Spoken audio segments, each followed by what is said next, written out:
কেমন আছেন সবাই? আমি আমার বাসার ডিনারের প্রস্তুতি নিচ্ছি।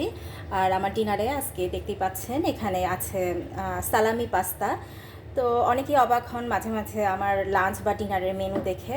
তো অনেকেই বলেন, আমার পরিচিত যারা তারাও অনেকে বলেন যে ডিনারে পাস্তা, এটা তো আমরা স্ন্যাক্স হিসেবে খাই, বিকালে খাই, অথবা অনেকে সকালে নাস্তা হিসেবেও খায়।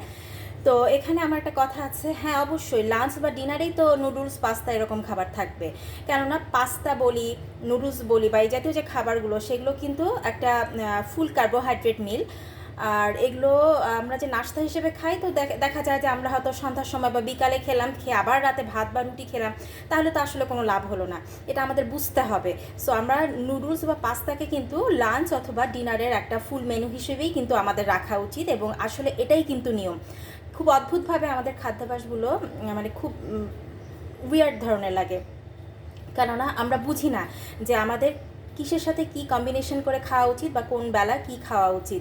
যেমন আমরা দেখা যায় যে ভাতের সাথে আলু ভর্তা খাই, রুটির সাথে আলু ভাজি খাই। একবার চিন্তা করে দেখেন তো, আমরা সবাই কিন্তু জানি না সেটা না, যে আদৌ কি এটাও করা উচিত।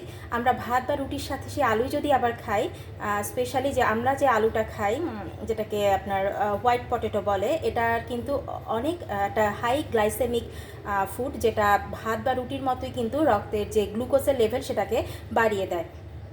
তো যাই হোক, আজকের ডিনারের আয়োজনটা হচ্ছে পাস্তা। তো আমি আরও কিছু কথা বলতে চাই, যে আমাদের দেশে যে নুডলস বা পাস্তাগুলো আছে, সেগুলো দেখি যে বেশিরভাগ মানুষ খুব অদ্ভুতভাবে অনেকগুলো তেলের মধ্যে পেঁয়াজ দিয়ে বাগার টাগার দিয়ে খায়। অ্যাকচুয়ালি ওটা কিন্তু কোনো স্বাস্থ্যকর খাবার না। যেমন একটা ডিম, একটা সিদ্ধ ডিম, একটা বড় সাইজের যদি একটা সিদ্ধ ডিম থাকে, সেখানে কিন্তু খুব কম পরিমাণে ক্যালোরি থাকে। কিন্তু সেই ডিমটাকে আমরা অনেকগুলো তেল দিয়ে কিন্তু দেখি যে প্রায় বেশিরভাগ মানুষ মজা করে খাওয়ার জন্য সেই ডিম ভাজাটাও অনেকগুলো তেল দিয়ে করছে, অথবা ডিম পোস্ট করার সময় সেটা অনেকগুলো তেল দিয়ে করছে। তাহলে কিন্তু সেটার ক্যালোরি রেঞ্জটা অনেক গুণে বেড়ে যাচ্ছে। তাহলে তো আর সেটা শরীরের জন্য ভালো হলো না, তাই না? তো একইভাবে আমি বলবো যে নুডলস পাস্তা, এগুলো তো আসলে উৎপত্তি হয়েছে চায়না, কোরিয়া এসব অঞ্চল থেকে। ওখানকার মানুষ কিন্তু আমাদের দেশে যে সাধারণভাবে আমরা এগুলো খেয়ে থাকি ওভাবে খায় না। ওরা সাধারণত সেদ্ধ করেই খায়। তবে সিদ্ধ করে খায় বলে যেটা মজা ছাড়া হয় সেটা কিন্তু না। এগুলো রান্নার কিন্তু অনেক প্রসেস আছে, আমরা জানার চেষ্টাও করি না, বা আমরা নিজে থেকে ডিক্লেয়ার দিয়ে বসে থাকি যে আমাদের বাঙালি কায়দায় ওগুলো রান্না না হলে বোধহয় ভালো লাগবে না।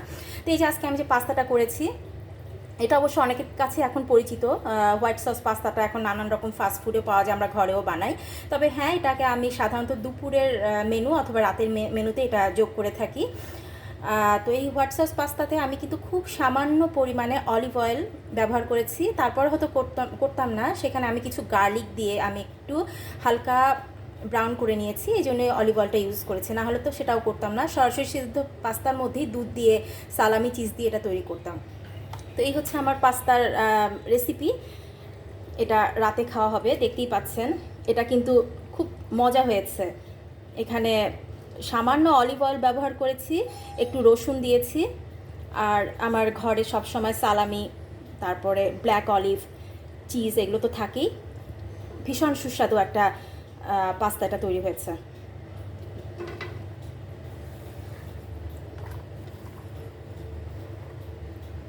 এই পাস্তাটার সাথে আমি কিছু আমার হোমমেড সস আছে, আপনারা অনেকেই জেনে থাকবেন।